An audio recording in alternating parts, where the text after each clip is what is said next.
Fearless Flight live show. And then there were two. We're down to me, Cameron, and Dieter, First Officer Dieter. So, and the mystery caller down there, that could be you, if you would be so inclined as to call us live, hear the question. And geez, Dieter, we have hardly talked this week. So how's everything in Toronto? Well, it's extremely hot and sweaty up here. Not sure how to convert it in Fahrenheit, but we had 33 degrees Celsius plus humidity. So we were in the 40 degrees Celsius zone. I think that's the misery zone. That's pretty toasty. Even for up here, the humidex is just pretty high. Yeah. Right now. As much as tropical and as idyllic as Hawaii is, the humidity kills me out there sometimes. It's like there's plenty of water around somewhere apparently out there. So anyway, for all of you, we're glad that you joined us again. This is a show that we do every week for people who are afraid to fly, people who know somebody who's afraid to fly, and people who just like to hang around and talk airplanes, which are apparently quite a few of you out there. We've got a couple of notes tonight based on some of my experience recently here. And the first thing we like to do is encourage anyone out there who's watching who has not joined our Fearless Flight Birds of a Feather support group on Facebook. It's a private group. You click that you want to join and we'll have you in there within minutes usually, because every time I get a notice that somebody's joined, usually one of the team members has already got you in there. So we're up over 800 now, and we'd like to keep that number growing. We've definitely reached the critical mass so that people can support each other much better in there. And there's a lot of help in there. There really is, and a lot of encouragement, even so more than that. Tonight, what we're going to do is we're going to post the number up there, the live call-in number. We would love to have you give us a call and share your thoughts live here. It's more meaningful hearing from you than it is from either Dieter or I. And I'm going to talk just a little bit generically about overcoming fear of flying and what that entails, and some experiences that I've had recently with one of them, or some of the many coaching students that I've had over the last couple of months for sure. And nothing new really in the aviation news other that had Eric been here, we'd talk a little bit about the rule under which the president can commandeer the U.S. airlines to help in a military role. And you may have seen that. So I think United, Delta, and American, and probably not Southwest because they don't have anything to reach that far, but they've all been enlisted into the evacuation in Kabul over there. So, okay. So there's some aviation news that I think might be interesting for some of our viewers. And I'll just do a quick, it's about how airlines had 2 years almost now to rethink the algorithm with booking, especially on international routes and stuff. And I ran into this because, I mentioned that last week, my dad, I'm happy to say, he came through fairly well through his prostate surgery. So he's in recovery, but we're going over there just to help out because my mom's also in the hospital. So there's a lot of things coming together, and it was quite the experience to go through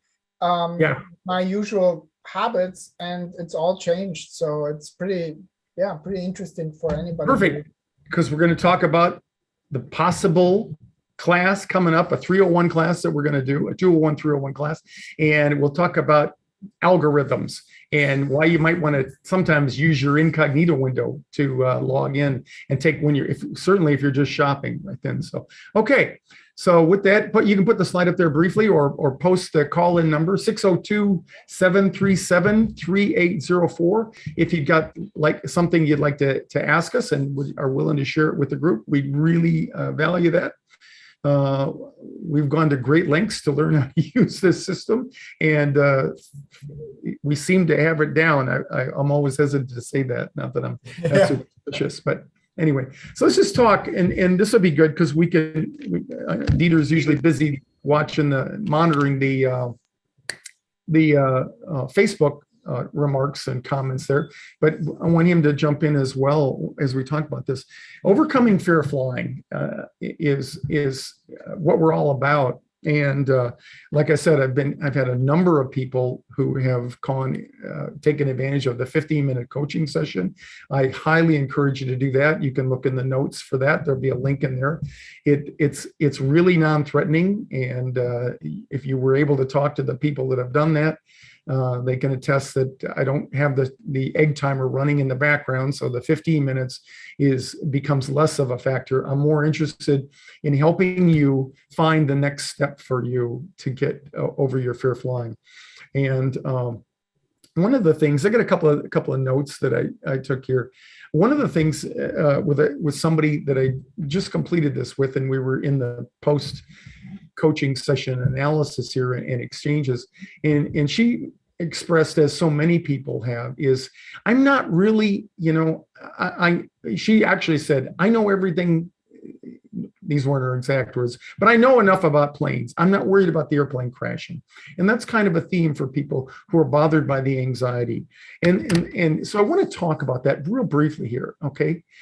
I know that many of you know in your logical minds that flying is safe. You can't not look at a statistic and have that as vivid proof right in front of you, okay? So the issue isn't not that there's a part of your brain that grabs onto that. The issue is that the other forces in there, namely your inability to detach from that thought, or whatever troubles you about that.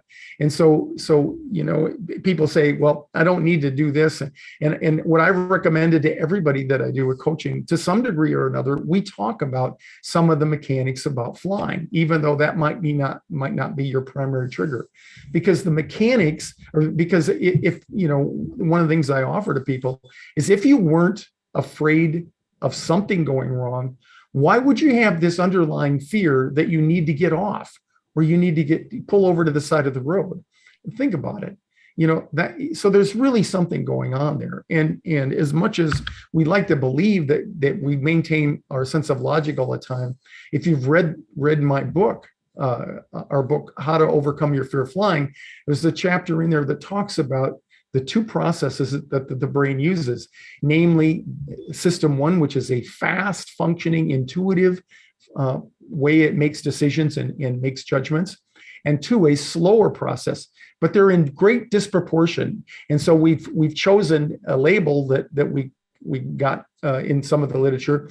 So the intuitive part of your brain we think of as the elephant, big, massive, and takes responsibility for much of the decisions and the judgments that we make every day. And the smaller part we call the rider. And so you picture that rider sitting on the back of the elephant, much smaller, and that is the logical, rational, slower part of the brain. And that's the one we like to think, even when we're in our elephant brain, we like to think that we're using this logical part to do that. That's what's so perplexing to so many of you who say, I'm not worried about the airplane crashing. I just don't want to be able to feel trapped in there. And I'm worried about being worried than being overwhelmed. And what's happened is your elephant brain has taken over control. And so that's why in just about any treatment or any modality that you talked about, any professional about controlling your anxiety, the first step is always to breathe. So I'll invite you right now, just take a deep breath and just feel the sense of relaxation you get, even though it may be only a nanosecond. It's what slows you down. And when you slow your thinking down, you create the possibility and the opportunity that you can access that slower part of your brain. All right. So that's better, Ron. Yeah. Even better. Yeah, if we can practice it long before we get on the airplane, that's going to be the key. And we're going to talk about algorithms, but what we didn't mention is that our elephant brain operates on heuristics, so shortcuts. So it makes these connections. Whereas what we really want, we want to install new algorithms. And that is really the parasympathetic nervous system, which we all know about, in terms of the fight or flight, but most of us have never heard of polyvagal theory, or the vagal nerve, which happens to be the most extensive nerve in our entire nervous system. And so I think that's why we often get this. I logically get it's not, and all the, but there's just no, there's no connection between those two systems. And when we do have some kind of trigger that will kind of unleash it, so to speak, we don't know how to get back. And so I think that's what really the breath is teaching us, to interrupt and slowly and rhythmically and methodically coming back to a more restful and ultimately confident, for a fearful flyer, confident space, which can't happen when we're in the sympathetic nervous system fighting or flighting. So yeah, it opens the opportunity up to be less reactive and more mindful. And you've heard us talk a lot about mindfulness. And mindfulness, meditation is a form of mindfulness, but it's a very, very narrow part of mindfulness. When I coach people, I'm much more involved in helping them find mindful moments throughout their day. Not to take an opportunity in the morning or an opportunity in the evening or to have to be quiet all the time, but walking down the concourse and switch from that elephant rapidly thinking part of the process in the brain over to one that's more mindful, slower, and more methodical. An example, I was watching my news feed this morning on my iPhone. First thing, I saw a YouTube video that they were interviewing people who were not in any way going to get the vaccine, and without with making it apolitical. This particular lady, there were 3 people they interviewed, but this particular lady, they asked her, "Are you going to get the vaccine?" "Absolutely not. Positively no. Under no terms would I do that." And then she finally volunteered, "Well, when it's okay." And so the reporter said, "Well, are you aware that the FDA just gave full approval yesterday to it?" "Nah, that's not good enough for me." "How long do you think it's going to take?" She said, 10 years. And that's clearly the elephant brain just shouting out an answer. No part of me believed that she has any data to support that. And I'm not making fun of her or anything, but that's the way it is. And unless you're aware of that, you're going to fall into that trap. And another way that we invite people to look at the difference between the two is I ask people, how much is 2 and 2? To which you would immediately say 4. And then I come back and I say, how much is 24 times 17? And you say, I got to think about that a little bit.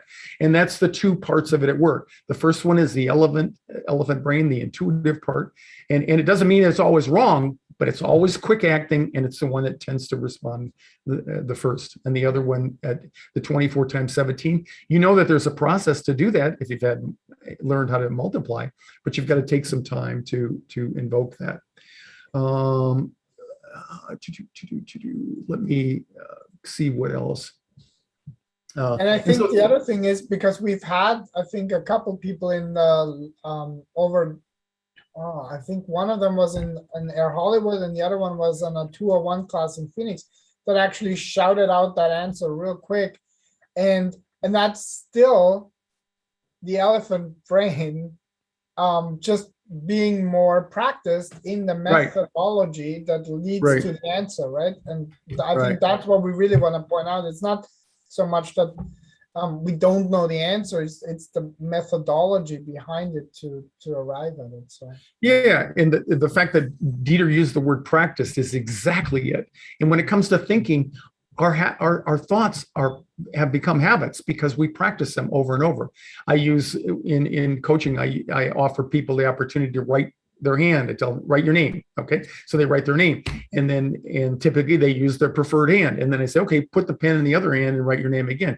And, there's usually some joking and I can't do that and all that, but of course they can, but it takes more focus and energy and concentration of that. And that's what Dieter's referring to. We use the elephant brain process more because it is the one we practice with all the time. And what we practice has consequences. And so I want to just take this person that I was working with, and her conclusion was that she studied enough about airplanes. Now she just needs to figure out, her only worry is, how am I going to travel when it's more than an hour flight. She's concerned about the length of the flight, a typical concern from most fearful flyers, no matter whether you're triggered by the mechanics of flying or by the emotional side of flying. And that is, flying for a short period of time, at least the story I tell myself is it'll be over soon. But when I sit on the ground, steeped in my anticipatory anxiety, literally my fear of what I'm going to be afraid of and how it's going to affect me down the road, that when I think in those terms, and I think about a long flight, for some people that's only 2 hours. For some people, it's 6 or 8 hours, and whatever it is, it's longer. Then they have to find a way to come down to work off of that. And so what I recommended to her is what I recommend to all people is an hour of coaching. And oftentimes just this happened to be, this lady happened to live in a locale which was in the same city as another person I just coached 3 weeks ago who had a very successful trip to Hawaii. And so I asked her if she would, ask the two of them if they'd like to talk, and they did. And she couldn't say enough about the opportunity of talking to that person. But what she wasn't clear to her is, how am I going to gain control and gain use of the strategies and the skills and the techniques that I discussed with this other person in a coaching session. So that's the thing. And as Dieter mentioned, it's not, fear of flying isn't something you want to wait until you're on the airplane. It's what you want to do well in advance, and you want to rehearse because you've got a lot of practice rehearsing those negative statements that become obsessive thought patterns in your mind, leading up to your fear of flying. You didn't get there overnight, and you got there with some of your best thinking, but you've got to change the way you think, and you've got to change your mind in order to overcome your fear of flying. And Sue just had a great comment on the chat. Sometimes the elephant is mighty big, and sometimes the elephant is not as big. So yeah. And fear of flying, obviously, that's one area where it's mighty big, because in other areas in our lives, we can manage, we can manage the elephant much better. Yeah.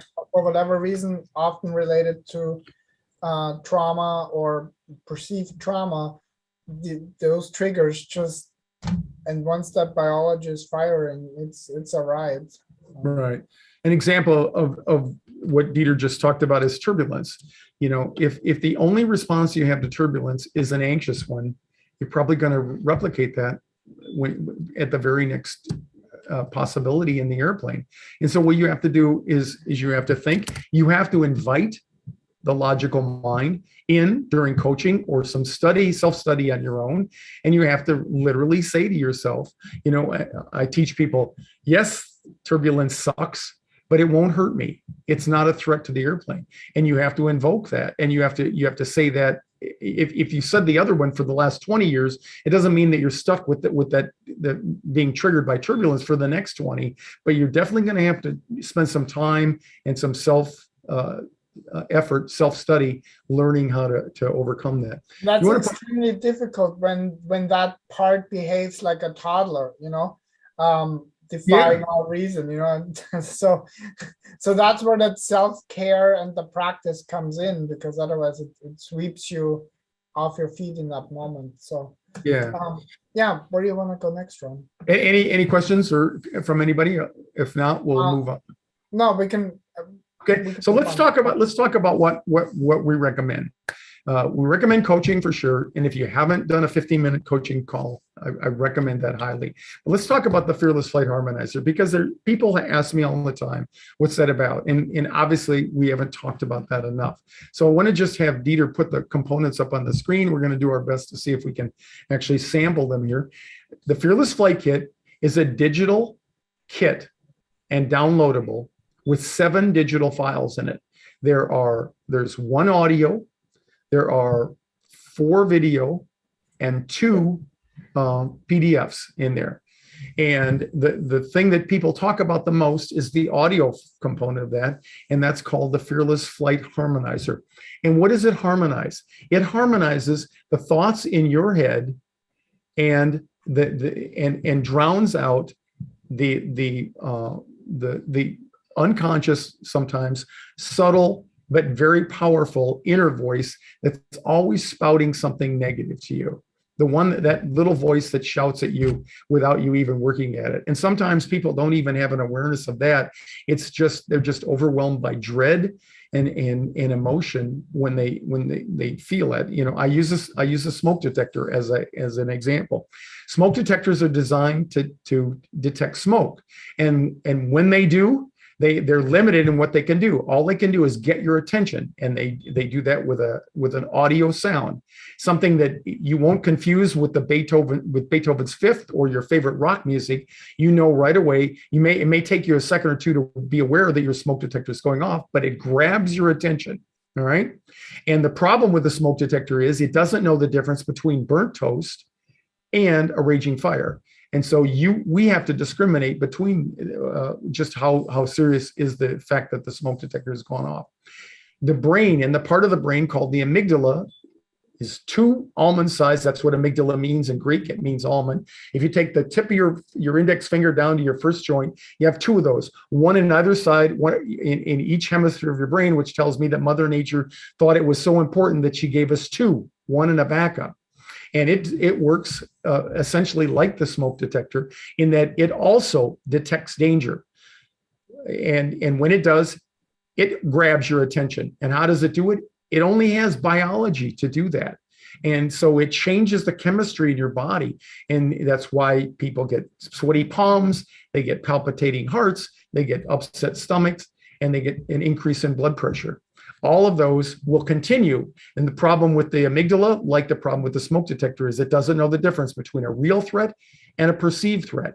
And so we have to slow ourselves down and consciously be aware of that. We're built in with some automatic responses from the amygdala where we don't even have to think about them, like snakes and spiders and loud noises and falling. But the rest of them are aggravated by this prefrontal cortex up here, which goes on to think about that. So the Fearless Flight Harmonizer does all 3 does the 2 of the 3 things we recommend, and that is it helps to educate you, and it helps to distract and disrupt your thinking. And the way it does it is the Harmonizer is an audio recording that lasts 32 minutes. And I don't know if you can play it at all, Dieter, or yeah. Do you want me to play that video? We'll see if we can do that, or I should have had you do the sampler. That would have been a good choice. So what Dieter's going to do, he's going to pull this up on screen, and we're going to see if we can play this over Zoom. Sometimes Zoom is, it starts and then it stops for some reason. There you go. Good job. So that's the lead-in music. Yeah. And then Dieter's going to try to drag the player forward a little bit. Just relax and let the captain and the crew. And so what you're hearing is the audio component of that. We have 4 voices that we've mixed in a unique way, and they're fed in to each side through either stereo headphones or earbuds. And the reason we do that is we take advantage of something called bilateral stimulation. And that came from EMDR, eye movement desensitization and reprocessing. And so this is all based in science. We don't have any scientific data to support the kit. All we have is a lot of anecdotal reports that it really works for people.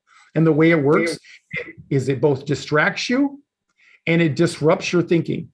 And I have people go back to their teenage days, put it on, turn up the volume just below the point at which you do damage to your hearing, and let it rock. It plays for 32 minutes. And when people tell me, what am I going to do? What am I going to do? We've done all this prep and all that, but I'm at the airport and I'm having trouble focusing. I tell them, put the Harmonizer on and play it start to finish.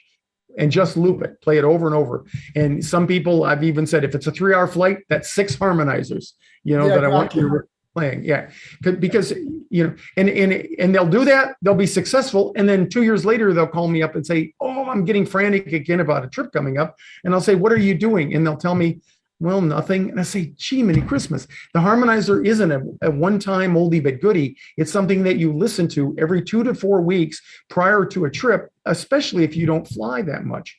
Because if you don't fly that often, you haven't had a chance to normalize the experience. And the Harmonizer and the components in the Fearless Flight Kit are a way to do that.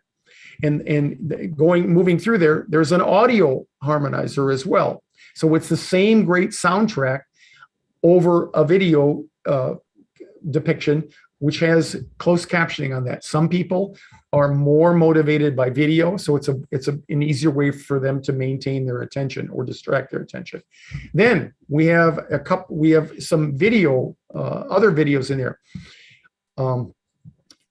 Originally, I just had 3 components in there, and about 10 years ago now, I had a young woman who I'd been working with, and she called me up within 3 days of a flight in which she was going to fly to her wedding. Unfortunately, she lived in Charlotte, and her wedding was in the Isle of Capri, and so she had to go on an 8-hour flight to Rome and then another small airplane to the island. And she was frantic, as you might imagine. So I said, let's do some coaching today and tomorrow. And in the meantime, I said, do you have the Harmonizer? Well, she didn't. So I sent her the Harmonizer, and she started listening to that. But at that time, I didn't have these next 2 videos that I'm going to talk about, the takeoff videos. So, but I had recorded them, and I was just about to see what I could do with them. And so I sent her a copy of the takeoff video with the Harmonizer audio dubbed in the background as a soundtrack. And so she practiced that night, and I had done another one, or she listened to it. So the next day, which is now 1 day before she had to fly, and I said, how was it? And she said, oh, the takeoff video freaked me out. And so I'm immediately thought, oh my God, now I've damaged her permanently. And she said, no, I watched the regular takeoff video 12 times because takeoff was a problematic issue for her. And she said, when I listened to the other one, I added another one in there where she'd asked me for something to amp up the music in the background a little bit. And she said, but when I listened to that one, it actually helped me when I listened to it for about 12 times, much like a pilot would do in a simulator by going through it. And the video is just from the cabin in the back, looking out one of the windows and listening to all the sights, the sounds, and the sensations that go along with the ambient cabin noise, along with the voices and some music blended in there. So that's that plus a turbulence video that we added. Turbulence is one of the most often expressed triggers. So we did we took a segment from one of my live classes, and we talked about turbulence in there. So you've got one audio program called the Fearless Flight Harmonizer. Then you've got a video called the Fearless Flight Harmonizer video version. Then you've got 2 takeoff videos, and then rounding out and then a turbulence video, and then rounding out the kit are 2 PDFs. One is a book with 8 stories of people who have overcome their fear of flying called Above It All, and the other one is a guide called the Fearless Flight Guide, which has a chronological listing of what the sights, the sounds, and the sensations are that you will experience during a normal, routine commercial flight. Okay, and if you have any questions about that, we can put a link in there to take you over and take a look at that. Okay, so I wanted to talk real quickly about we've got our classes coming up. The Clear for Takeoff 101 in-person class coming up on September 11th. Forget about the date, just think September 11th. And we'll have a link in there to register if you will be in the Phoenix area. And then we have another class coming up the following morning. Now we're doing a 101 class for people who can't make it to Phoenix, and we call that this Clear for Takeoff 101 online version. So again, we'll have links in there to register for that. Now I want to take just a minute to talk about something. If you can put the 201 in there, Dieter. I've had so many people ask me about when are you going to do another advanced class, and that's the Clear for Takeoff 301. So we're putting one together.